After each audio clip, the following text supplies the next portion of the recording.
We bring on my friend covering the NBA for almost now 30 years, Rick Bucher.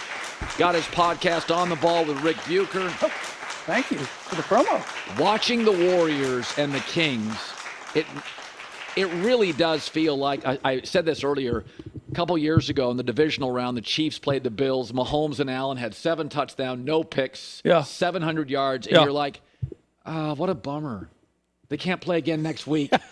I'm watching this series, and I feel like I'm watching the Western Conference Finals. The intensity and the skill levels, to me, is remarkable. It's certainly above a first-round matchup, and even the chess match going on between the two coaches and the rosters is. I put it out on Twitter. I'm good with making this a best of 13, and then advancing both teams, and just letting the Grizzlies and Lakers go home. Because as much drama as that series has, the level of basketball is not nearly at what we're seeing in this series. You know, De'Aaron Fox, and I understand this because part of what makes the NBA great, and I love this, is the aesthetic. Mm-hmm. In football, win the games. Yep. Nobody cares that Brady wasn't an athlete. Win the games. Basketball's different. Dr. J, I grew up with World Be Free. Guys downtown, Freddie Brown. Mm-hmm. Your style... Mm-hmm. We didn't care if you always won titles. If you had credibility, if you were fun, if you were unique, that was good. Sure. And De'Aaron Fox doesn't have the dynamic vertical ability of Ja Morant. He's not as fast as John Wall. I watch his game. Mm-hmm. It is so smooth. It is so slick. It is so smart.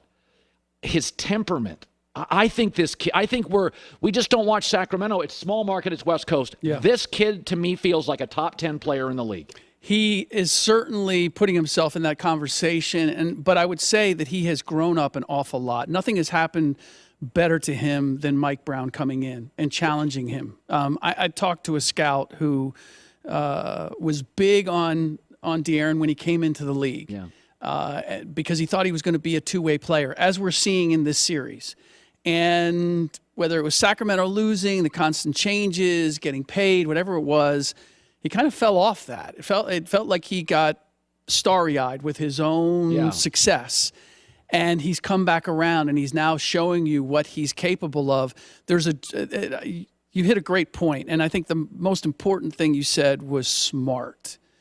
Ja Morant and the Memphis Grizzlies, as comparison, are not playing smart, they're playing young. And this is their third consecutive run together in the playoffs.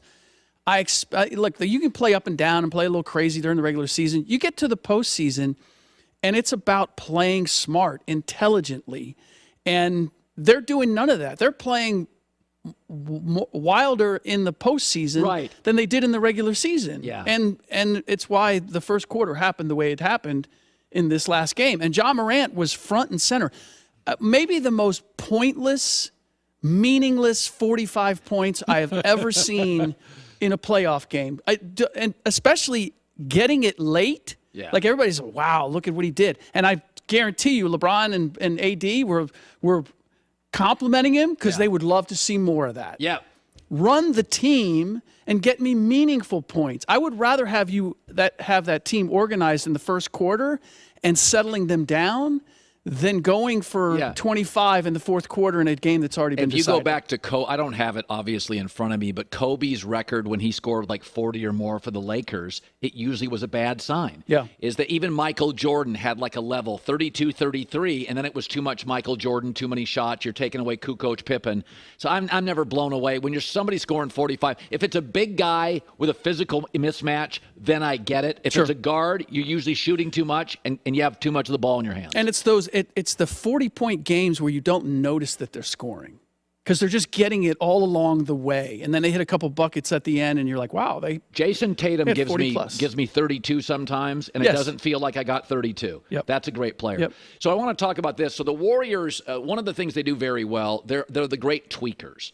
And they did it last year in the finals. They've, outside of the KD first year, it's never been easy. They've had to overcome injuries, good teams, suspensions. They put Draymond on De'Aaron Fox, and it did slow him down. Yep. Is that going to be their new recipe? Well, I think they're going to continue to mix and match. You pointed out that De'Aaron is a smart player. I do think that Draymond's ability to use his length and play angles is what made that different. They had Andrew Wiggins on him early on. Yeah. And Wiggins is just, he's going to defend you with his physical ability. He's long and athletic, but he just plays it a different way. Draymond just plays a smarter defensive game, and it threw De'Aaron off. But I don't think you give him a steady diet of anything. I think you continue to give him little different Peyton, looks. a little Wiggins, a little Draymond. What's different is, and this points to the vulnerability of the Warriors and how good the Kings are, is I've never seen Steve Kerr have to make this many adjustments this early in the playoffs. He is having to manipulate his roster and who he's playing. Like he gave Jonathan Kuminga about 3 minutes. It was a disaster. I doubt, I would be surprised if you saw Kuminga in the game in Sacramento. Moses Moody got five first quarter minutes. He's moving toward his veterans earlier than he ever has. And the next guy that's off the boat or out of the rotation or limited is probably going to be Jordan Poole, because for as many points as he scored, He's too loose. he's a train wreck defensively, and he's unreliable. And the way the Warriors are going to win this series, if they win it, Is old dudes. is old dudes and just being consistent and not turning the ball over. Well, we always felt with the Warriors this year, it was always the bridge year. Are the young guys ready? Because the old guys need to play less. And we saw it didn't work. Right. Now, I will say the last 4 or 5 regular season games, Kuminga, I thought, came into his own a little bit. But I was telling a friend this who likes Jordan Poole. I'm like, Jordan Poole is what he is. All this one-handed stuff, this loose. He's always on the floor. At some point, as a parent, you come to terms with what your kids are. You're hoping they're something. They're not something. And then at some point, you're like, yeah, my kids are not going to be this. With Jordan Poole, it's been long enough. Okay, This is who he is. Yeah. Well, now that he's paid too. I mean, as a parent, when are you going to get the best out of your kids when you're trying to get them to learn a lesson? Before you give them their allowance.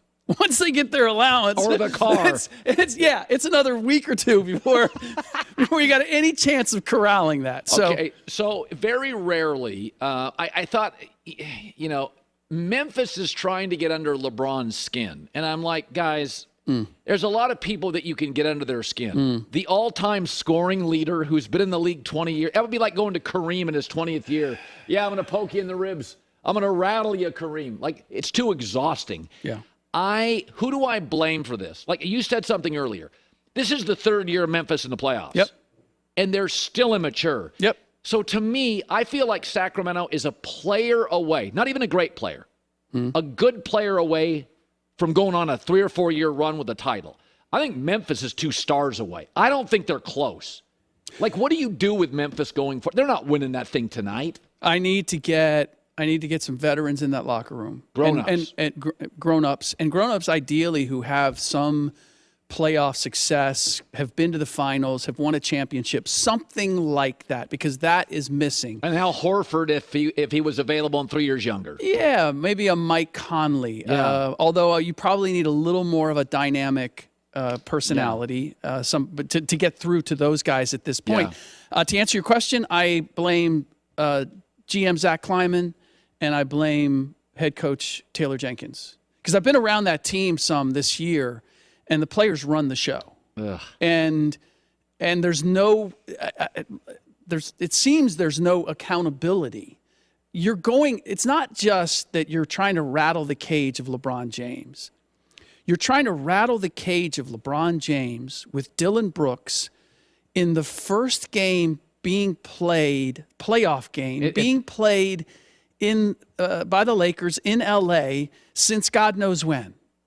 The crowd was crazy. Just off. They were off the chain. Yes. And of course you were going to get that. So then you wave the red meat of Dylan Brooks. I mean, what did you expect? That's what I'm saying. It's just a bad game plan. I've talked to NFL coaches on this, and you're 2 series into it, and you're like, yep, game plan's bad. It's not working. This isn't working. You cannot rattle a veteran star. Yeah. You don't. Well, yeah. I mean, it's just really hard. The team that has won every game so far hasn't been the more talented team. I said from the beginning, Memphis was going to decide the series. I can make a case where pure talent, Memphis has more talent, even missing some of the bigs. But the team that played the smarter, more intelligent game, as they did when they won, is the team that won. And I see no indication that the Grizzlies have learned from their mistakes and understand that. And Ja doing what he did at the end of Game 4 was only more proof to me that they don't have a collective game plan on how to approach this. You know, I will say this. When you look at the Knicks roster, Jalen Brunson, Jalen is just your classic Villanova guy. Comes out of college, he's 23 going on 43. Like, he's a total adult. Son of a coach and a player. Yeah, so Jalen Brunson is what the Knicks need. New York can overwhelm you. It has overwhelmed people. If you look at the people that have started New York, Eli Manning, Derek Jeter, Aaron Judge, Jalen Brunson, really mature for their age. Often like somebody in their family in sports. Because New York, the women are beautiful. There's a lot of money. There's a lot to do. The media. A lot of distractions. A lot of distractions. And if you look at the Jeters and the Judges. And, I mean, we saw that Mets team unravel, the legendary Mets team. Like, you can get in trouble in New York fast. Sure. And I watched this kid, and I'm like, you know, I barely remember Walt Frazier. But I look at him and I think, they stole their modern-day Walt Frazier. Now, Walt was a much better defensive player, but if you look at it, I feel like for all the nonsense with the Knicks through the years, once you get the point guard right, everything kind of falls into place. Look, the intelligence of Jalen Brunson has again on display. It without question, and it's made the difference. And this is the thing I think people don't understand about the playoffs is that it's not about playing at the rim. It's your ground game. That is where everything is done. And his ability to understand space and timing and change of speed, change of direction, and organizing the team and seizing the moment, understanding the moment when he needs to score and how has been huge. Now, I will say one of the things that the Knicks have collectively that has given them a huge advantage is just the size and length of their guards in particular. That's created a problem. Josh Hart is giving Donovan Mitchell everything he can handle. And Donovan Mitchell's the flip side. You saw Darius Garland. Darius Garland can go toe-to-toe with Jalen Brunson in terms of organizing a team, getting his own. Donovan Mitchell is a pure freelancer. Which works during the regular season. A little Westbrooky. Does not work in the postseason. And what you saw in Utah is you're seeing all over again in Cleveland. All right, let's go to, I've said this, is that generally stars, if they don't succeed in the playoffs, you can blame the coach or the bench, the construction of the roster. The Clippers, to me, are the opposite. I love everything. Kawhi is holding them back. And the other day, I don't know if you were on, but it was Game 3. I drove home. I turned on social media, and it said, Kawhi out Game 3. And I remember, I thought, Steve Ballmer's done. Like, this is we've seen that Kawhi Leonard out 1,000 times. That one's like, oh, you just stole a game in Phoenix. You're going to shock the world. They have to move off this, right? Well, initially, I thought they were not playing him in Game 3 because they got the split, and you had the Thursday night game, and then you had an early start on Saturday. And after all the minutes that he'd played in the first two games, I'm thinking, if they're going to load manage here, do it with Game 3 and then come back and win Game 4 because the turnaround was going to make it tough. You ran a greater risk of injury. If he plays Thursday night, he has to play 40 minutes plus, and then you try to play him Saturday. That's what I thought. When he missed Game 4, that's when I said, oh, this is more than that. This is the problem that Steve Ballmer faces, is he's about to go into a new arena. And you need to be able to sell tickets. And I know from the outside perspective, well, if Kawhi's not available, is he really a star? You know, has this star, as the star presence of Paul George and Kawhi really made you feel it in L.A., it's still bigger than anything else they have. So unless he's going to find another show pony, essentially, I would see, and keep in mind, Kawhi has one more year on this deal next season, and then he has a player option. So I would expect that you will see them back next year and see how it goes. It's been a bad investment now. Well, without question. And this is the thing that Steve did that I've seen so many new owners do. They try to buy their way to a championship. Well, Phoenix has their guy bought KD. They come in and they want to reinvent the wheel. I've seen Mark Cuban was the first one that did it over the top. And then he realized, oh, wait, there's a reason people run this business the way that they do. And they get smarter along the way. And then they understand you can't just buy pieces. You have to build a team. And that takes a lot more insight than just money. All right, so... by the way, you said a word earlier on the show, Schloid. Right? I heard it too. I don't know what that means. I looked it up. There's somebody on social media who calls themselves Schloid and they're a professional slacker, but I had no idea. And I'm sort of an etymologist. We all like words, right? Yeah. I was fascinated. Where did you... Yeah, just years ago, somebody I knew used to use that word. If something was messed up, instead of the more vile or FCC non-available word, just say it's kind of a schloid. I mean, it's just all messed up. Cool. Nothing's going right. It's just maybe I made a word up. Webster's is going to give you credit for that. The proudest moment in my life will be if Webster's says. They introduce like 9 words a year. Yeah. Ain't in there now? Pretty sure. I can't get Schloid. I'm sure it is. It's just something's all messed up and you can't, like you go on a vacation and it rains I showed up once on a vacation in San Diego. 8 people. They didn't have any rooms. That was a Schloid. I'll tell you right now, my wife was not happy. No doubt. No doubt. Let's see. Is there anything, I watched the Celtics yesterday. Yep. I know they're good. Yep. But I'm sitting there like, can you put Atlanta away? I'm sitting there for an hour and a half. Sometimes I watch the Celtics and I'm like, they're winning this whole thing. Yeah.